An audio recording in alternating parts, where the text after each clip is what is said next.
Hello students, आप सभी का हमारे यूट्यूब चैनल आरवी एजुकेशन पर स्वागत है। आज की क्लास में हम पढ़ने वाले हैं जीवन परिचय आचार्य हजारी प्रसाद द्विवेदी जी के बारे में। तो आइए स्टूडेंट्स, हम हमारी आज की क्लास स्टार्ट करते हैं। जीवन परिचय। आचार्य हजारी प्रसाद द्विवेदी जी हिंदी के श्रेष्ठ निबंधकार है ना, निबंधकार, उपन्यासकार, आलोचक एवं भारतीय संस्कृति के एक महान लेखक थे। कौन कौन से? निबंधकार, उपन्यासकार और आलोचक।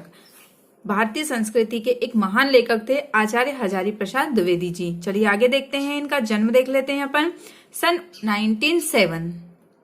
1907 ईस्वी में बलिया जिले के, कौन सा जिला है? बलिया जिला। बलिया जिले के दुबे का छपरा नामक गांव में इनका जन्म हुआ था। दुबे का छपरा है ना, 1907 में दुबे का छपरा नामक गांव है बलिया जिले में, यहाँ पे इनका जन्म हुआ था। चलिए आगे देखते हैं। इनके पिता का नाम था अनमोल द्विवेदी। इनके पिता का नाम क्या था? अनमोल द्विवेदी। और इनकी माताजी ज्योतिकली देवी। इनकी माताजी का नाम था ज्योतिकली देवी। चलिए आगे देखिए। आचार्य हजारी प्रसाद द्विवेदी जी की मृत्यु कब हुई? उनकी मृत्यु 19 मई, कब? 19 मई है ना, सन 1979 ईस्वी में इनका निधन हो गया था है ना। 19 मई को 1979 में इनका निधन हो गया था। 1979 में इनका निधन हो गया था। चलिए आगे देखिए आप यहाँ पे।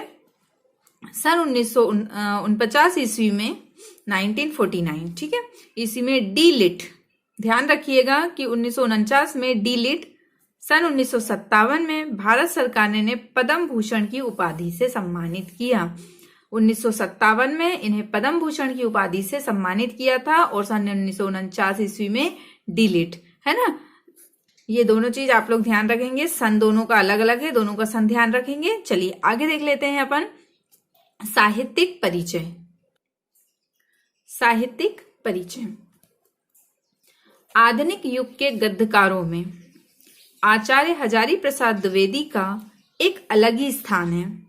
इनका साहित्यिक परिचय निम्न प्रकार से दिया जा सकता है ना। अभी हमने पढ़ा कि आचार्य हजारी प्रसाद द्विवेदी जी हिंदी के श्रेष्ठ निबंधकार थे, उपन्यासकार, आलोचक और भारतीय संस्कृति के एक महान लेखक।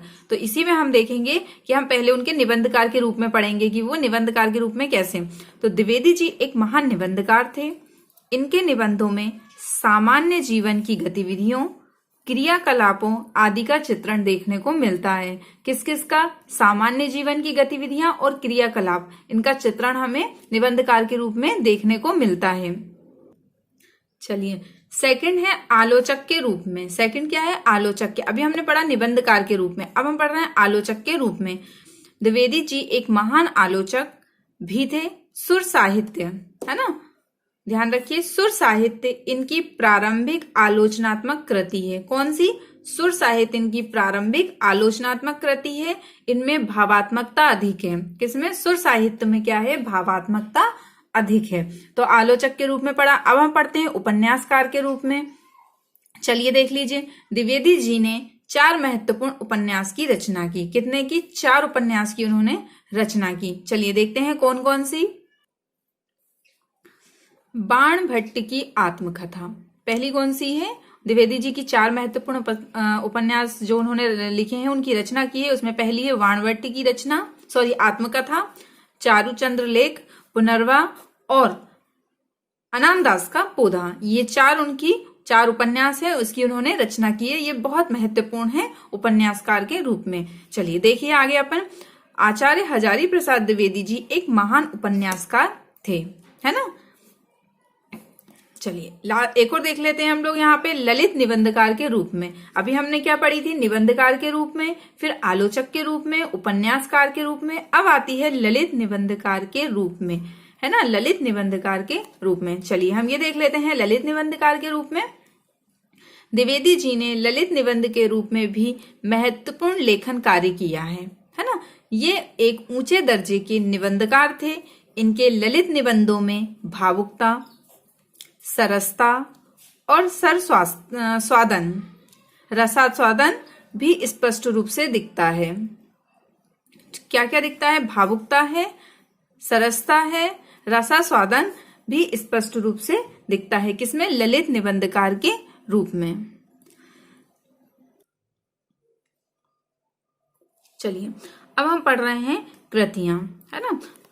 आचार्य हजारी प्रसाद द्विवेदी जी ने कई प्रकार से कृतियां दी हैं, जैसे निबंध संग्रह, उन्होंने निबंध संग्रह दिया है, आलोचना साहित्य, इतिहास, उपन्यास, संपादन और अनुदित रचनाएं भी हैं। तो चलिए निबंधकार संग्रह देख लेते हैं कौन कौन से लिखे हैं।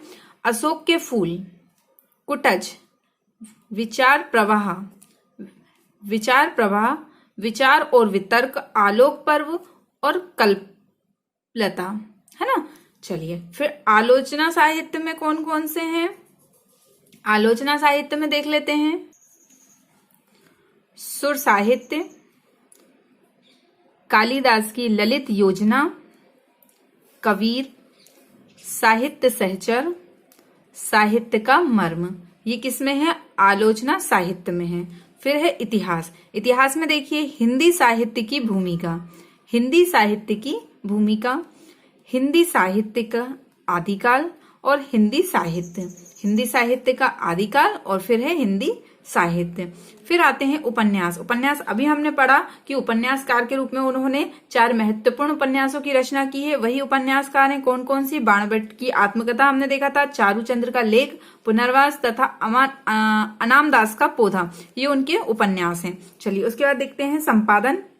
नाथ सिद्धों की वाणियां, है ना, संक्षिप्त पृथ्वीराज रासो, ये संपादन में आते हैं। और उनकी जो अनुदित रचनाएं हैं वो है प्रबंध चिंतामणि, प्रबंध कोश, लाल कनेर, ये उनकी अनुदित रचनाएं हैं। तो ये कुछ उनकी कृतियां थी जिसमें निबंध संग्रह था, आलोचना साहित्य था, इतिहास, उपन्यास, संपादन और अनुदित रचनाएं।